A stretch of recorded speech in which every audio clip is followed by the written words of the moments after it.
firefighter chief had asked how I got out of the truck and said it was a high voltage power line on. I should have been dead.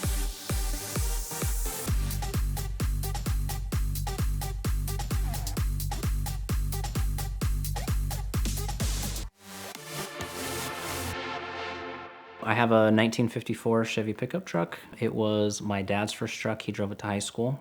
And in 2000, well, so let's see. When I turned 10, we had brought it from New Mexico to restore the truck. And then in 2001, I was diagnosed with ALL leukemia.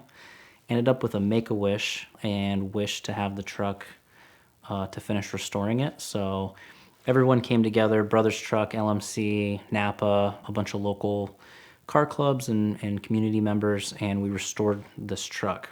It was my dad's first truck. He drove it to high school. I think he traded a rifle for it or something. And then the body was put on a 72 frame. And then, so it's lifted. So it's lifted, four-wheel drive. The frame of the truck was my first truck.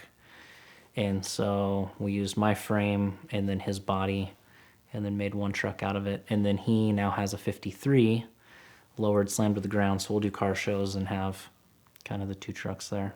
Over the course of from age 13 till 18, we finally finished it. It was in its first show when I turned 18. And it always falls apart, breaks down, falls apart. It's $100 every time I take it out. Something happens with this truck. Fuel pump has went out, has left me stranded. It's ran out of gas.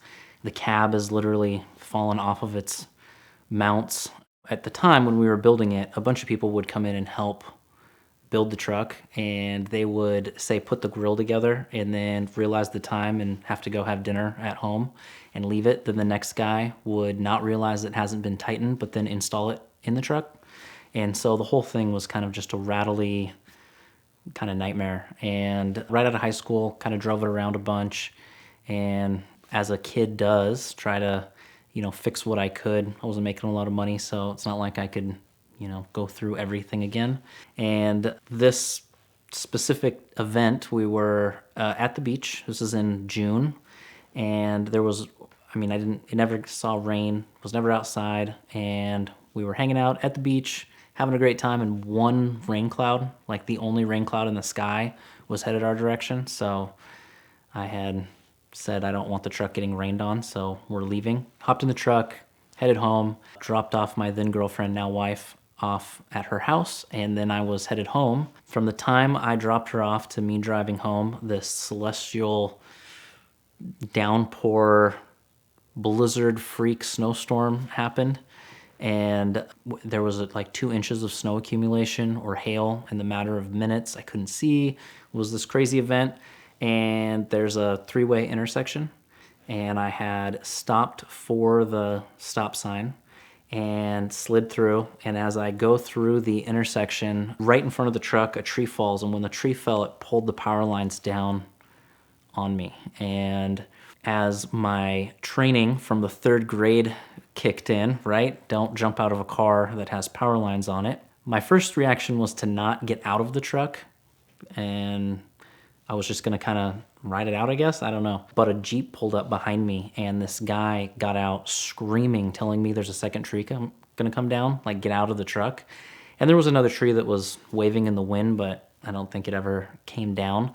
Panicked me enough in the heat of the moment that I jumped out of the truck, bunny hopped 2 feet, so jumped as far as I could, and then hopped my way off the highway, or off the road, and then found the closest house and called emergency services to see if they could come turn the power off and if I could get my truck back. And there had been so many downed trees that day that they couldn't get anyone out there. So they sent a flagger out to flag traffic, and then the truck sat for 8 hours idling. I don't think the truck had ran a total of 8 hours since we had put it together. And so it idled for 8 hours, and then we just waited until they could get to it. And they finally shut the power off, and the firefighter chief had asked how I got out of the truck and said it was a high voltage power line on. I should have been dead, but I was wearing flip-flops, and when I jumped out, he said that must have been the only thing that insulated my feet from the ground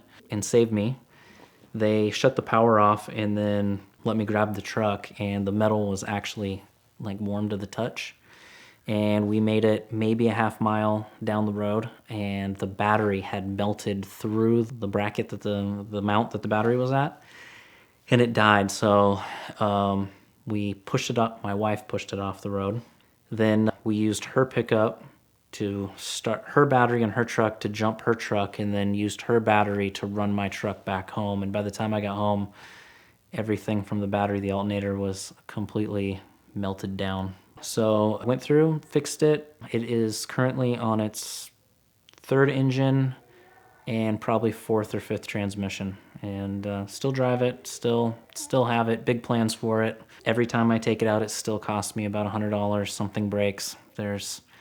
Last time I took it out, which would have been this summer, my electric fans quit and it overheated. So the engine before this last one, I blew up right at about 7,000 RPMs.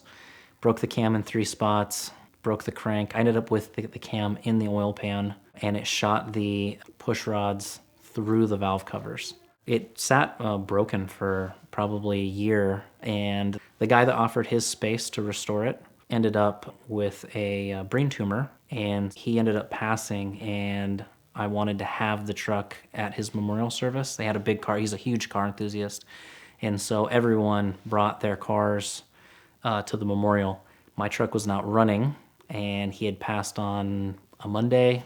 The memorial was on Saturday. So I took that week off work, drove to Missoula, 2 hours away, found a donor engine, and then ended up being 3 days.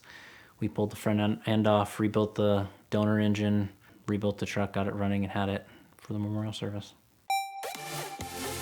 5 years ago, the first sponsor we ever had here on the VINwiki channel was Caffeine and Octane. Now, they're our local Atlanta Cars and Coffee meetup that I've been going to for 15 or so years now, but it is now the largest monthly recurring automotive gathering on Earth. Now, you'll also recognize Caffeine and Octane from their television show, and the next season of that airs very soon on Motor Trend.